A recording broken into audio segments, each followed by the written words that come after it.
Hey guys, this is Paul with VHScollector.com, and I'm finally doing a VHS update on this really rainy afternoon. And I really don't do these anymore because really I don't buy a lot of VHS anymore.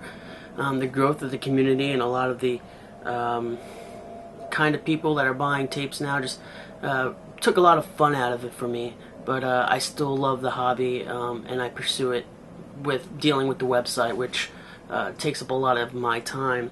But I do have some tapes, and these were just ones I didn't hunt these out. I just kind of acquired them, and most of these are from the same source. So I really thank Steve for helping me out. Yeah, I got some pretty cool stuff, and like I said, I don't buy a lot of tapes anymore. The only time I'm really going to find any tapes is if I just happen to come across tapes. I don't really hunt or do anything like that. But sometimes they just fall into my lap. So let's see what we've got here. I've got a lot of really cool stuff, and this video is going to be a little bit long, but you might not, maybe you shouldn't expect another update video for a long time, because like I said, I don't really hunt stuff anymore. A lot of you guys took the fun out of it for me. And I'm certainly not going to buy tapes on the trading or VHS collectors groups on Facebook. Not at all. I got ripped off once, and I'm never doing it again. Another reason I just lost faith in collecting with you guys. Can't, it's just, the Facebook group is a bunch of, not everybody. I still talk to a lot of really cool collectors that I've known even before Facebook, but a lot of the people in there are just a bunch of immature kids. So that's why you don't see me chatting in there that much anymore. But you guys, a lot of you guys are probably friends with me on Facebook anyway, but you guys can always message me and start chatting or whatever. But as far as the group goes, I'm just not interested anymore. Once in a while I like dip in there, and I see a lot of cool interesting things you guys have found, but a lot of the other stuff is just immature crap. Not interested in that. You go in other collector forums, like for Laserdisc collecting, those guys are totally mature and they don't act like some of you guys act.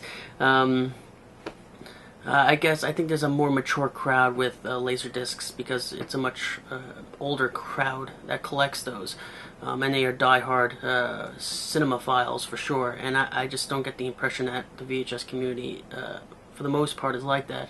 I think it's really just a lot of people touching on nostalgia, rather than people being cinemaphiles like me or a lot of the Laserdisc collectors out there.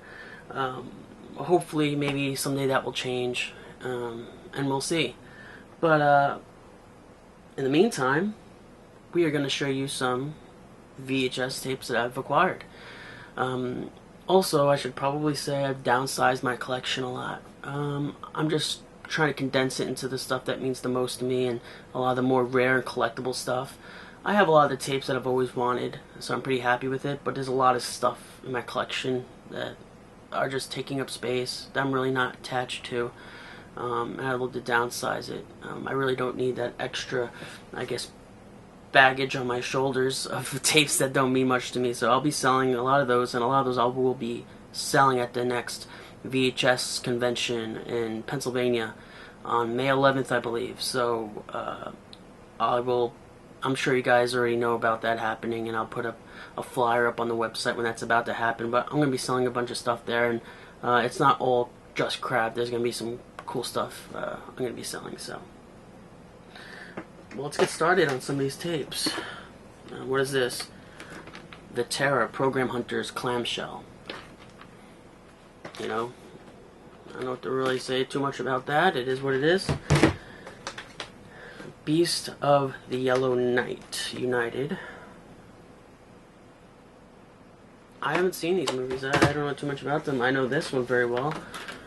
Bay of Blood. This is also known as Twitch of the Death Nerve, which is considered a slasher prototype. I think it came out in 73 or 70, was it 71 or 73 or something, early 70s. And if you watch this, you'll see a lot of similarities, or I should say Friday the 13th has a lot of similarities to this, but Tom Savini swears he's never seen this movie when he was doing Friday the 13th, and I kind of believe him. I mean, when you make a slash films, the kind of deaths that are in Friday the 13th are pretty typical. But Twitch of the Death Nerve or Bay of Blood was certainly ahead of its time. Here we have The Butcher. I forgot the alternate title of this, but this is a much more graphic title than the original title for sure. The original title is a woman's name, I believe, but The Butcher. Look how beautiful this looks. I just love art like this. This is from Nightflight Reddit video, and they released a few videos with very generic sounding horror titles like The Butcher or the next one I'm going to show you. But we know it's Nightflight just because of the spine or end label on the cassette, which says Nightflight. So that's that. And here we have the other Nightflight video, The Killer. This, I know, is Pigs. That's the alternate title to this.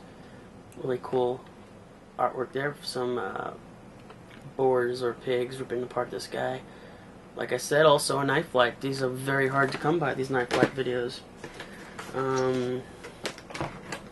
Here we have the Cat People, King of Video, in this enclosed clamshell, which we see a lot more of with Unicorn.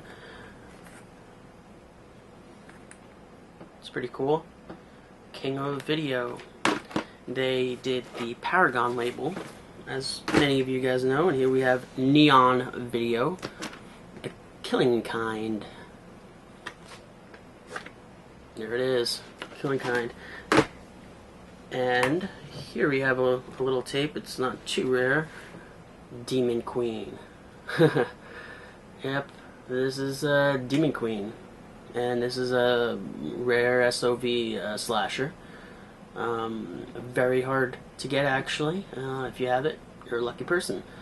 I believe at some point this had went up to something like $500 a few years ago, or something, some ridiculous price. I don't think it goes up that much anymore since a DVD version of it has since been released, but it's still incredibly rare, and certainly the rarest of the Mogul tapes. Here are just some basic slipcases, I guess.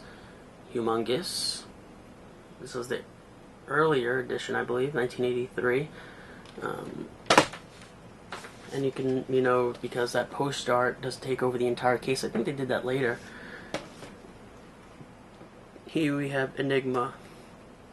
I believe is it an Italian movie? I believe so. Enigma. Caribbean, or Caribbean, Caribbean sounds like how it should be said. Printed in Venezuela. Caribbean ABC Video. I don't know, weird tape name. Distributor name. I guess Trick or Treats. I don't know, really, or Trick or Treat, I should say. Snuff cult video. Well, a lot of these cult videos are pretty sought after, and there are people who are die-hard about collecting all these. So good luck with that, guys. Snuff is a little bit easier to find.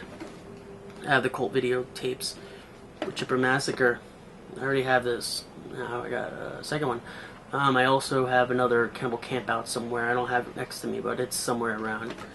But those are the two John McBride films. I always loved this art. Cannibal Hookers. I have always loved that art. Look at that. Isn't that cool? Very, very sleazy for sure. Then you got the gore on the back. I've always wanted this. Who is this, by the way? This is what is it? Italian Stallion tape label. So, I wonder how they came up with that name, Italian Stallion. Female Plasma Suckers. Forgot the alternate. What's the alternate title to this? I don't remember the alternate title, but I love that artwork. I love that photographed artwork. It's pretty neat. Really sleazy. No images on the back, which suggests it's an awful movie. This was released by Nightmare. A lot of the Nightmares are rare, except for this one, but the Nightmare big boxes are rare.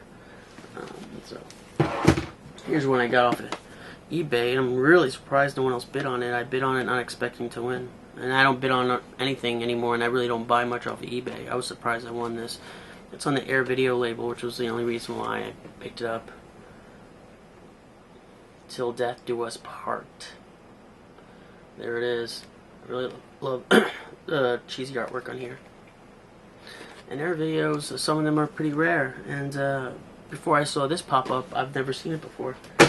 Now we're going to get onto the cool part of this. Unicorns. Unicorn video. You guys are familiar with those, right? Well, let me show you what I've acquired. Let me show you some of the slipcases. Now, unicorn slipcases are pretty rare.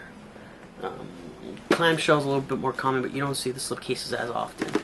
I think towards the end of their run, or their lifespan, they started to do these slipcases.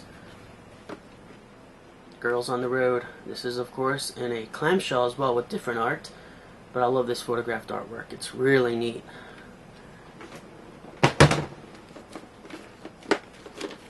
The Occultist. Cheesy artwork. Unicorn video.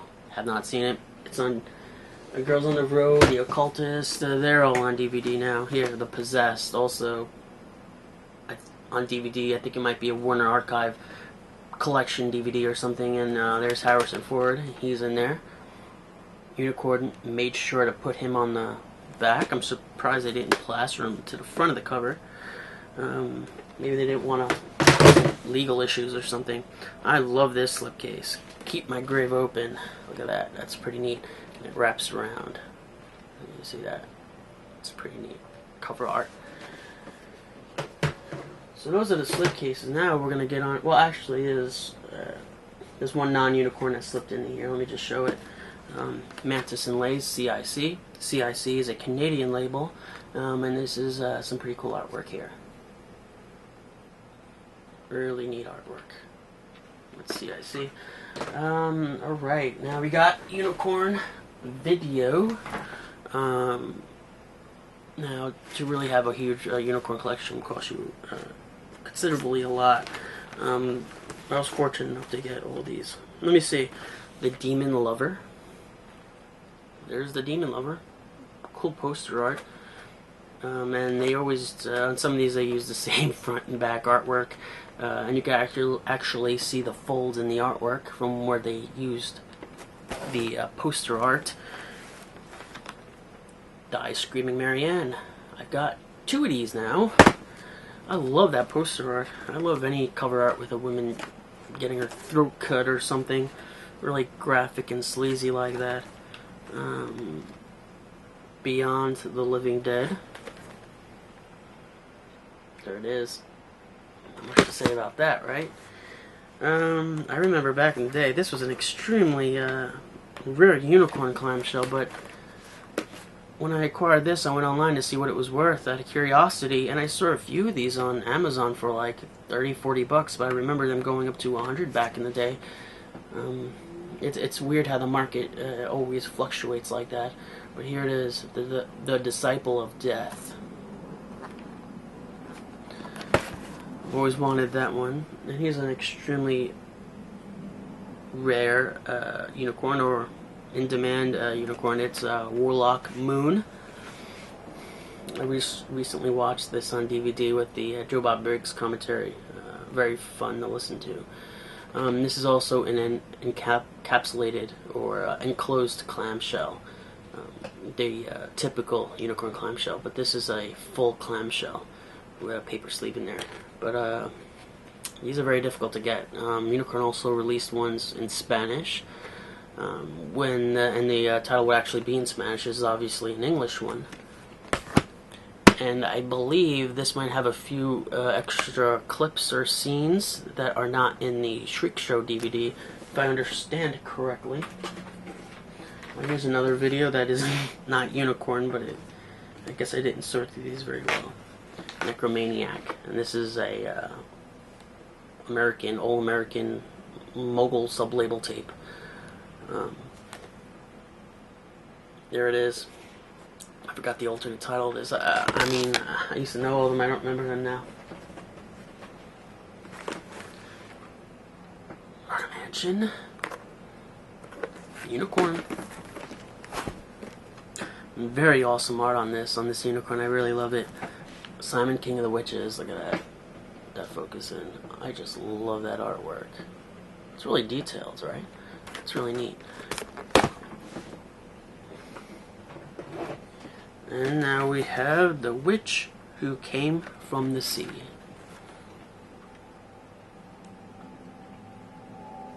I love that decapitation, right?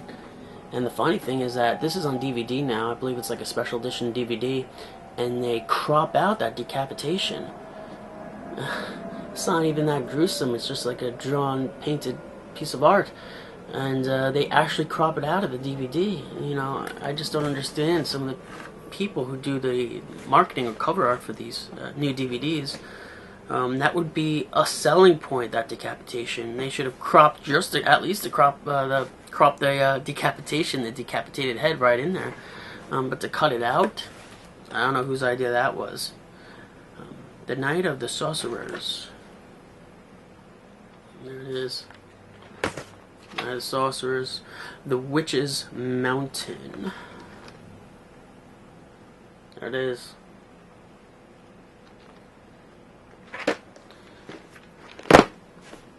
And that's it. That's all I've gotten in a while. All these tapes are going to have a great home. In my own personal collection, I'm never going to sell these, or I'm just glad to give them a proper home than where they were. Not that they weren't in a good home, but they will be less handled here. Sometimes I feel like Indiana Jones, right? Remember the cross of Coronado in The Last Crusade, where he says it belongs in a museum? And I feel that way many of the times. That I see some of these, I see some video stores across the country, and they have these great tapes, and they refuse to take them off the shelf, and they allow them to get rented for, I don't know, $2, and they could easily get damaged and mishandled, and a lot of them rent the tapes out with their original covers, and it's really sad because I'd hate to see these tapes get damaged. They should be in a museum, not to sound kind of cheesy. Maybe historians won't appreciate them now like they may in another 50 or 100 years, but certainly at some point many of these will become museum pieces, especially the rarest ones. Maybe not some of the media, home entertainment, or the prison tapes, but something like the Mogul tapes or the Donna Michelle tapes, really sought after tapes, or maybe some of the earliest magnetic videotapes, which was, of course, as you guys know, the first U.S. VHS label. But yeah, that's kind of how I feel about them, and just to know that I'm giving these a proper home is really rewarding to me. And of course they're all scanned and they're up on the site, so I'll be able to share them or share their cover art with other people in a digital way, I guess. So, and I don't know if I'll ever, I don't want to say I don't know if I'll ever do a VHS review. I will. In fact, I was considering doing one today. We'll see how I feel about that. I've been really busy with, you know, I keep saying it in every video, but it's true. I've been busy with the website and work. As I've said in the previous video, I archive now for photographer, and some other projects, some film projects that I'm working on, and a few other things just going on in my life. So I've been focusing on that. But keep a lookout for other videos, and thanks for everyone who watched How New Line Destroyed Friday the 13th. I got mostly a positive response from that, which was great. I'm currently working on another one. Some of you might already know what it is, but for those of you who don't, I'd rather keep it a surprise. I'm halfway through the writing portion of that, and hopefully I can get that done soon. I'd love to get it done soon, but don't expect to see it for probably a few more months. Sometimes I get distracted, like it did on the New Line Cinema 1, and it took me another 2 years until I finished that, until I came back to it. But in this one, I would just love to. I got such a great response from the New Line one that it pumped me up to do another one, and I am in the process of doing that. There's a lot of research, there's a lot of films involved, a lot of audio commentary tracks to listen to, a lot of interviews to watch, and a lot of interviews to read. So we will see how that turns out. enough of me rambling. This has been Paul with VHScollector.com. Come to the database. There's going to be some great changes in the future. The website's always going through changes, and they're always to make it better. Excuse me. So come to the website and maybe make a donation, or even better, contribute some scans, and maybe I'll see you at the VHS convention. Until then, see you later, guys.